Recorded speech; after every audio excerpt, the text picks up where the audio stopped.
Olá, eu sou a Tatiane Teresa e esse é o Tempo de História. O Tempo de História é um áudio que trata de forma simples de acontecimentos históricos.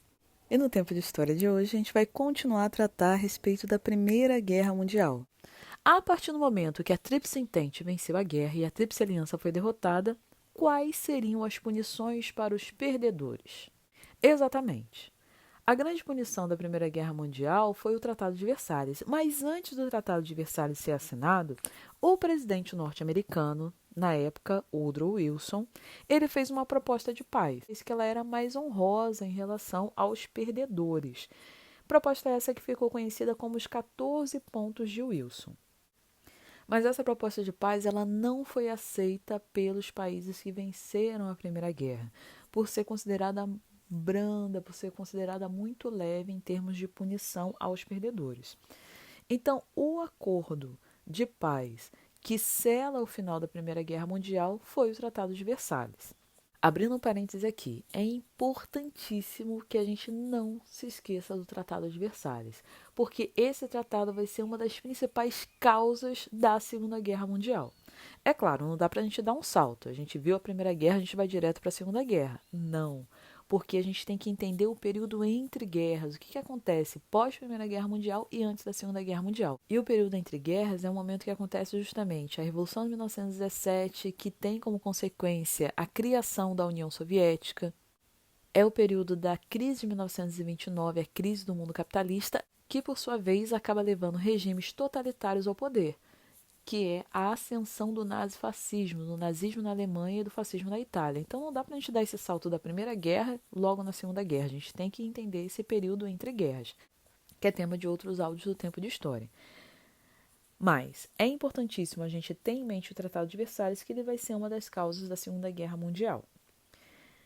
E por que esse nome Tratado de Versalhes? Porque ele foi assinado no Palácio de Versalhes, na França. Fechando parênteses. Agora, quais foram as determinações do Tratado de Versalhes? Ele responsabilizou a Alemanha pela Primeira Guerra Mundial. Então, sobre a Alemanha recaiu as cláusulas, os itens mais pesados do Tratado de Versalhes. Então, ela foi considerada a causadora da guerra. Abrindo outro parênteses. Agora, por que a Alemanha ela foi responsabilizada, ela foi culpada pela Primeira Guerra Mundial?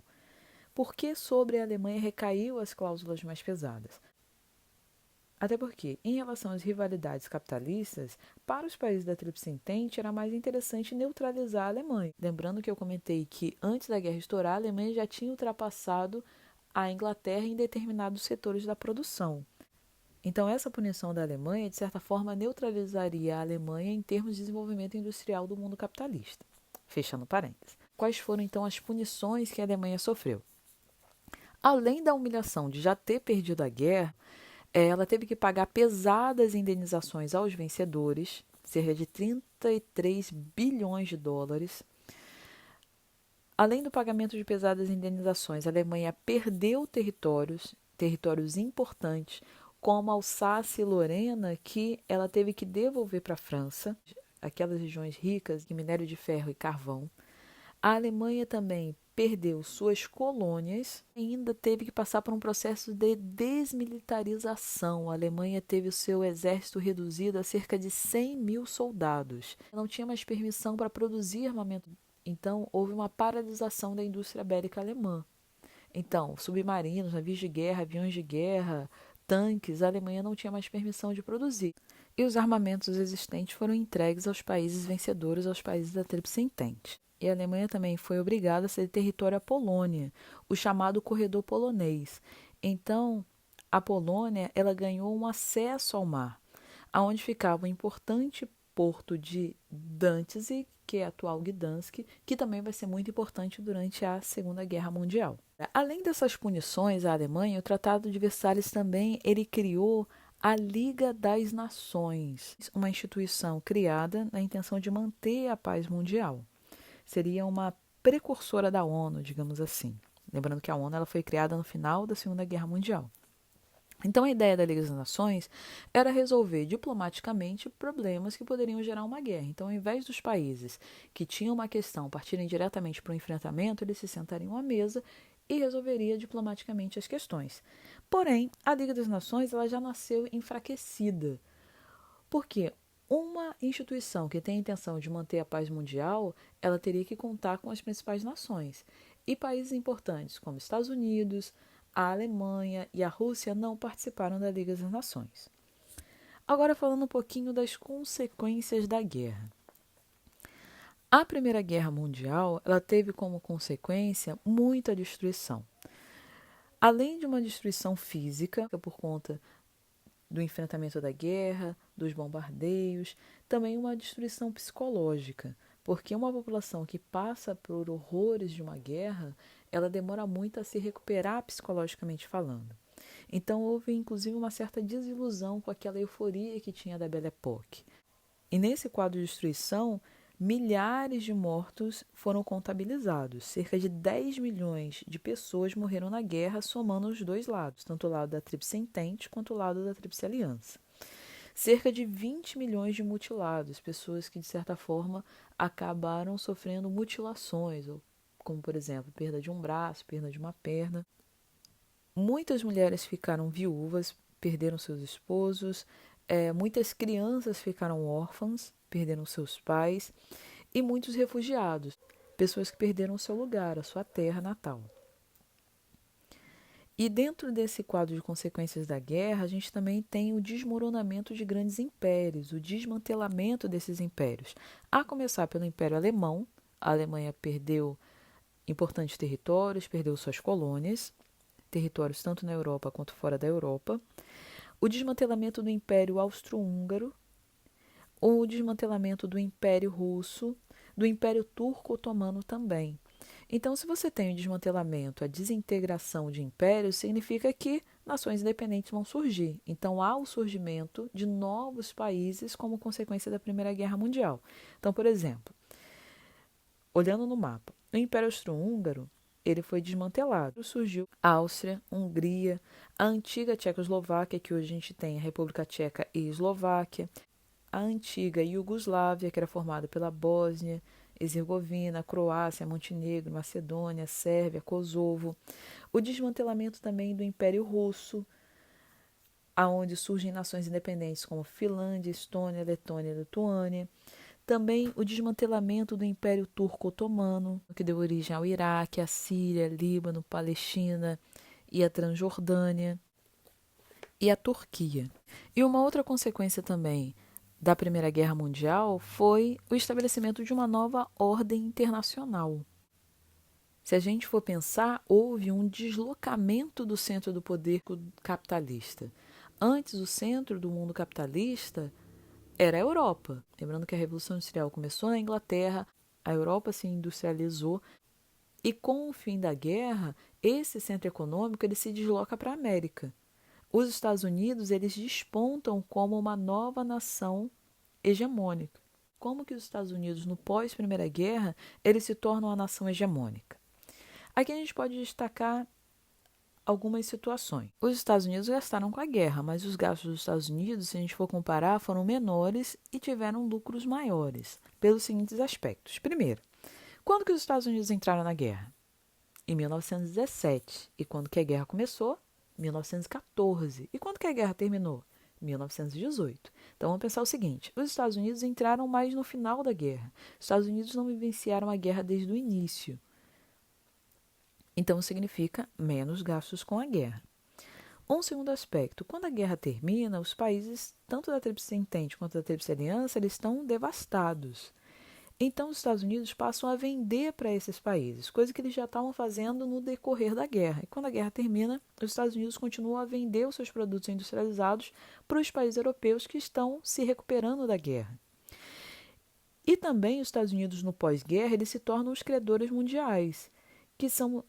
Os Estados Unidos passam a ser o país que empresta dinheiro para os países poderem se recuperar. E quem empresta dinheiro tem o dinheiro de volta corrigido com juros. E a esse cenário também se soma o seguinte aspecto. Os Estados Unidos não foram palco da guerra. Os Estados Unidos não vivenciaram a guerra no seu território. Os Estados Unidos mandaram soldados para lutarem principalmente no continente europeu. Então, os Estados Unidos, quando a guerra termina, eles não precisam se reconstruir fisicamente. porque a guerra não se processou dentro do território americano. Então, quando a guerra termina, os Estados Unidos eles estão numa situação melhor do que os países europeus. Então, em termos de mundo capitalista, eles despontam como uma nova potência econômica.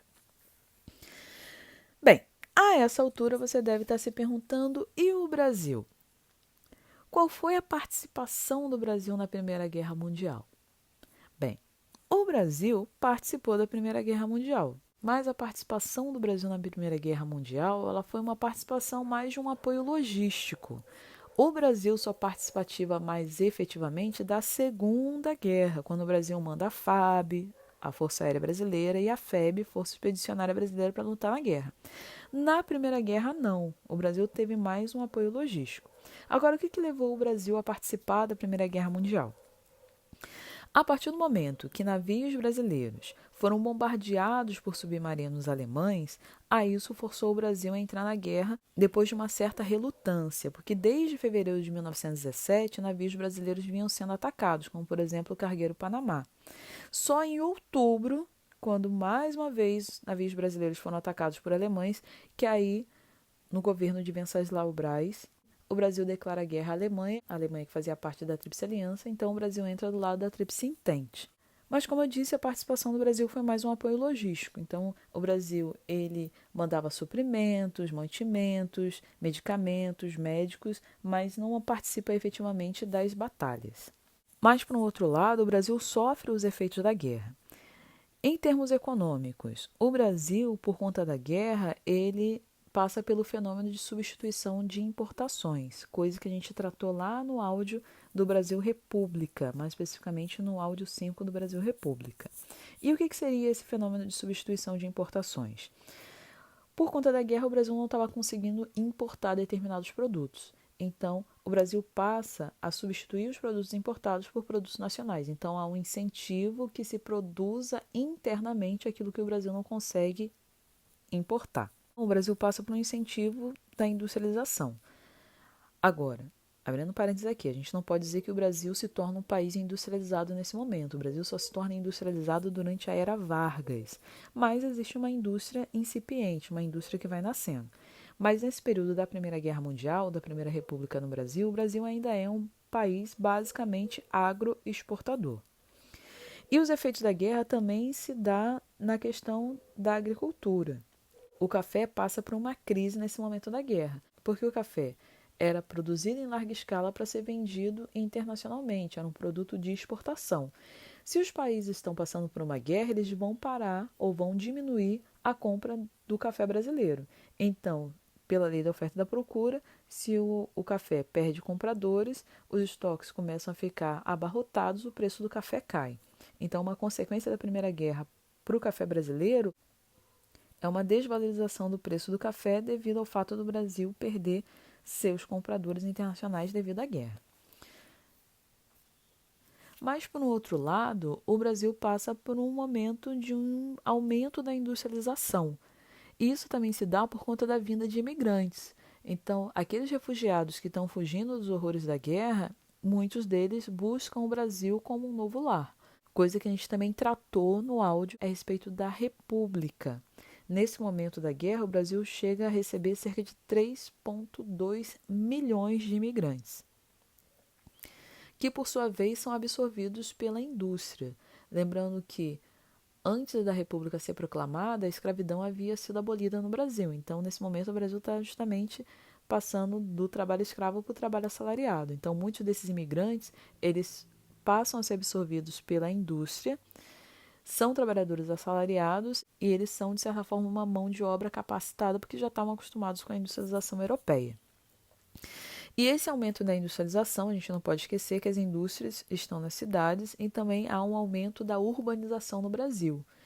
Você tem um aumento populacional e boa parte dessa população se fixa nas cidades e as cidades começam a crescer. Mas, como eu disse, a participação do Brasil na Primeira Guerra Mundial não é uma participação efetiva.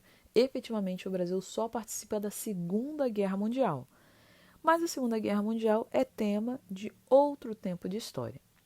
Bem, eu fico por aqui. Esse foi o Tempo de História.